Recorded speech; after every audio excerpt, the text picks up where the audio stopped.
Terima kasih sudah klik video ini. Tapi jangan lupa guys, klik tombol subscribe karena subscribe itu gratis. Dengan subscribe kamu support channel ini terus untuk upload hampir setiap hari. Ingat, subscribe itu gratis. Gak ada ruginya kamu klik tombol subscribe guys. Selamat menonton. Enjoy. Bismillahirrahmanirrahim. Assalamualaikum warahmatullahi wabarakatuh. Alhamdulillahirabbil alamin. Wassalatu wassalamu ala asrofil anbiya'i wal mursalin wa ala alihi washabbihi ajmain.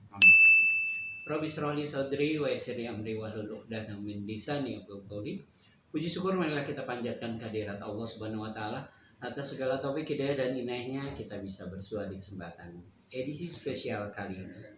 Salawat dan salam marilah senantiasa kita persembahkan kepada junjungan kita Nabi besar Muhammad Sallallahu Alaihi Wasallam beserta keluarga, sahabat, pengikut dan orang-orang yang senantiasa istiqomah di jalannya. Sahabat terbani, senang dan bahagia sekali Al-Fakir Musprabtu Isbiadi kembali bisa menyapa ke ruang dengar dan ruang tayang sahabat. Ya, dan kali ini kita akan coba sedikit mengupas tuntas tentang apa dan bagaimana ruqyah syariah. Dan alhamdulillah bersama saya di kebersamaan kali ini ada Ustadz Asep Mulyana yang memang di dalam majelis tadabbur Quran adalah yang spesialisasi untuk ruqyah. Sehat Ustadz? Alhamdulillah. Ustadz mungkin bisa sedikit berbagi. Sebetulnya apa sih itu ruqyah itu Ustadz? Ruqyah itu asal kata dari roko yaki ruqyatan, yang maknanya ruqyah itu yaitu jampi-jampi ya. Tapi yang dimaksud ruqyah di sini bukan hanya jampi-jampi, tapi ruqyah di sini menggunakan bahasa bacaan Al-Qur'an, dan ruqyah yang dimaksud saya yang suka dipakai oleh saya yang itu namanya ruqyah syariah. Yang mana ruqyah ini berdasarkan Al-Qur'an dan As-Sunnah.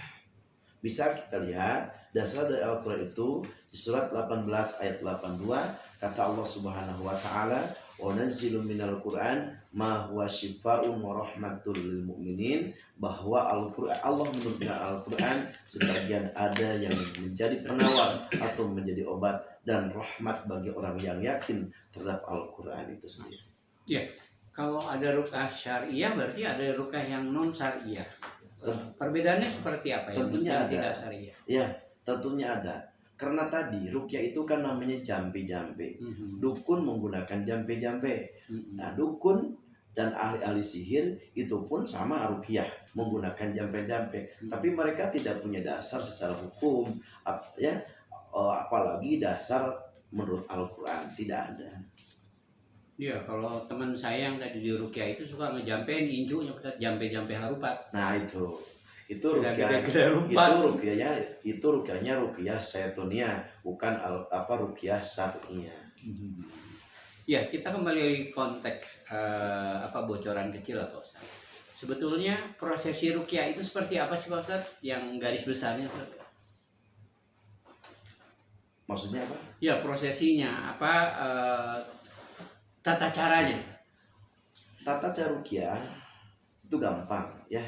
Yang penting ada sinkronisasi antara si roki dan si murki, antara yang meruqyah dan yang diruqyah. Ya.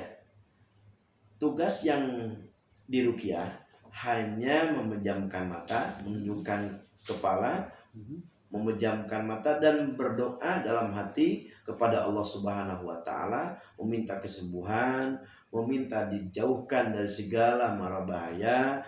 Mereka meminta apa yang dia maksud dari ruqyah itu sendiri. Iya. Kalau lihat prosesi yang tadi saya lihat, berarti ruqyah syariah itu bisa untuk medis dan non medis ya Pak Ustaz ya. Allah menyebut dalam Al-Qur'an itu syifa di situ terbagi dua, ya, yaitu bisa mengobati fisik maupun psikis, bisa mengobati penyakit lahir maupun penyakit batin. Nah, kalau boleh tahu lagi Pak Ustadz, kemarin pada saat ruqyah yang di klinik Sehat Rohani kan pasien katakan yang diterapi itu sempat mengeluarkan kayak jurus-jurus atau seperti maung, itu berarti dia yang ada makhluk gaibnya di dalam tubuhnya Pak Ustadz. Dan ruqyah itu tadi bacaan Al-Qur'an. Ya. Dan tujuan ruqyah bukan harus muntah, histeris, mengeluarkan jurus-jurus. Itu bukan tujuan ruqyah, tapi itu hanya reaksi spontanitas dari pengaruh ruqyah sendiri. Ya, kalau secara real Pak Ustadz, adakah unsur sugesti dari yang diruqyahnya untuk bisa lebih mudah disembuhkan atau dilepas dari gangguannya Pak Ustadz? Itu sugesti diperlukan. Ya, sugesti diperlukan. Karena kata Allah Subhanahu wa taala dalam hadis qudsi, ini fidoni abdibi. Ya, sesungguhnya aku ada dalam sangkan hambaku terhadapku. Itu yang dinamakan sugesti. Ya, ada yang dinamakan sugesti. Itu apa yang dikatakan oleh jiwa manusia itu yang akan terjadi. Jadi kita harus punya keyakinan dikala kita berobat kemanapun bahwa kita akan sembuh melalui obat itu. Tetap yang menyembuhkan Allah. Ya, jadi koneksitas antara penerapi dan yang diterapi itu harus sama-sama yakin ya Pak Ustadz, harus sama-sama tersugesti ya Pak Ustadz? Ya betul, itu harus sama-sama yakin. Ya, yang si Rocky yang meruqyah itu harus yakin bahwa inilah kekuatan Allah yang akan memberikan kesembuhan. Dan si Murki juga yang diruqyah harus meyakini bahwa inilah protokol, inilah kekuatan Allah pun, Allah juga yang akan memberikan penyembuhan. Ya, dalam pengalaman Pak Ustadz Asep Mulyana, ada nggak sih proses ruqyah yang sulit karena entah itu apa yang di ruqyahnya itu terkena gangguan jin atau santet atau apa gitu, dikirim sama orang lain, atau itu pernah nggak punya pengalaman yang bisa diceritakan Pak Ustadz? Oh ada Pak, ya banyaklah cerita-cerita saya di pengalaman ruqyah dari tahun 2007. Ya berarti saya udah hampir 17 tahun ya meruqyah. Banyak orang yang diruqyah macam-macam Pak. Ada yang kena santet, guna-guna, kemasukan jin dan sebagainya. Ya itu terjadi macam-macam lah. Seperti halnya saya pernah meruqyah di suatu daerah yang kena penyakit batuk Pak.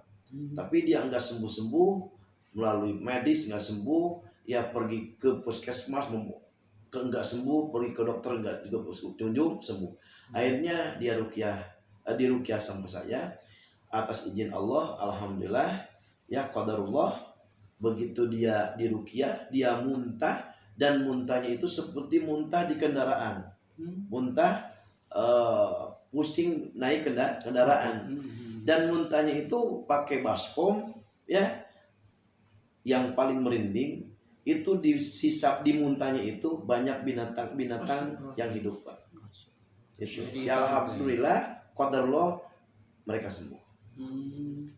Jadi kalau seperti itu biasanya itu kiriman atau ada yang jahat mungkin sama yang bersangkutan? Ya macam-macam, karena sihir itu pun ada dalam Al-Quran. Ya kita diminta oleh Allah untuk berlindung dari kekuatan jin manusia atau kekuatan keburukan jin maupun keburukan manusia.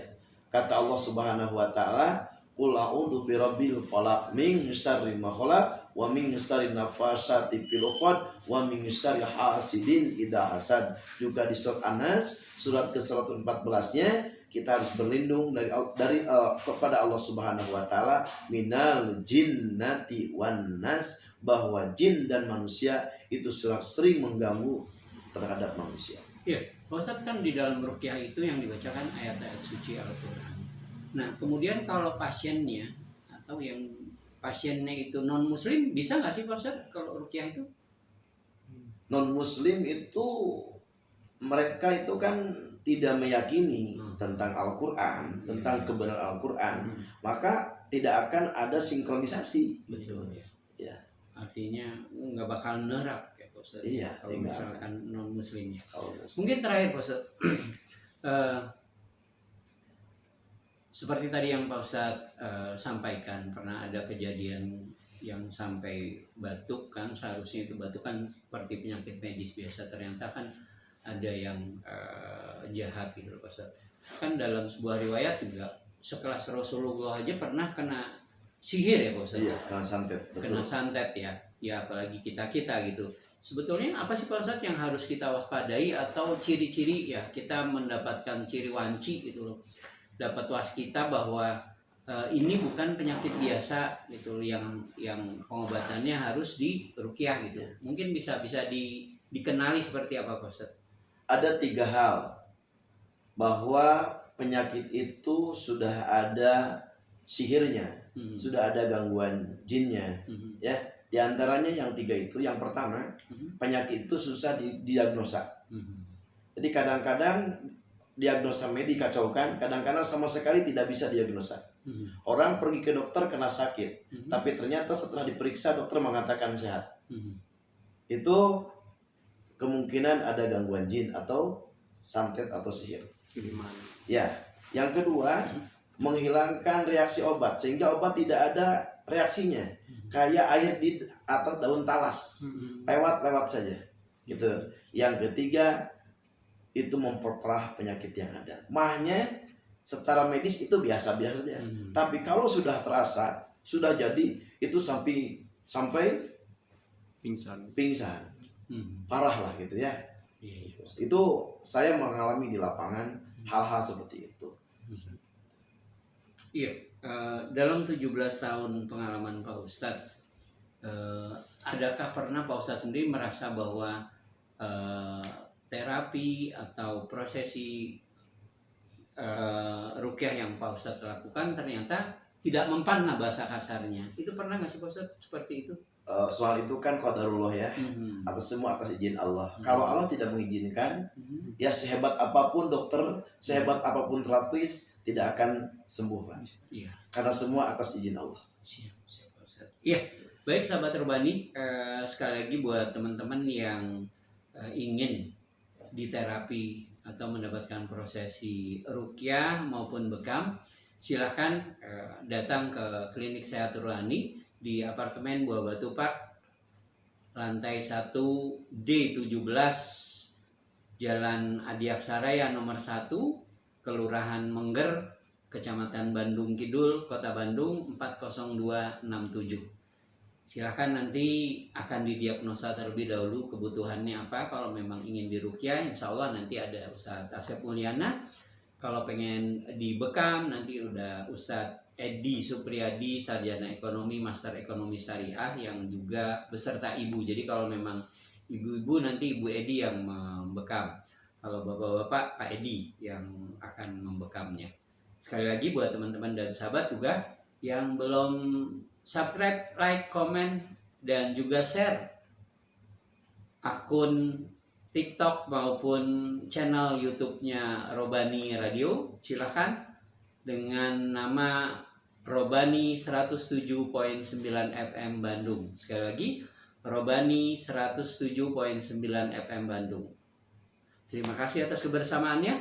Mohon maaf atas segala kekurangan dan khilafannya, sebab yang benar tentu saja dari Allah dan Rasul-Nya, yang salah dari diri kami pribadi. Billahi taufiq wal hidayah. Assalamualaikum warahmatullahi wabarakatuh. Terima kasih.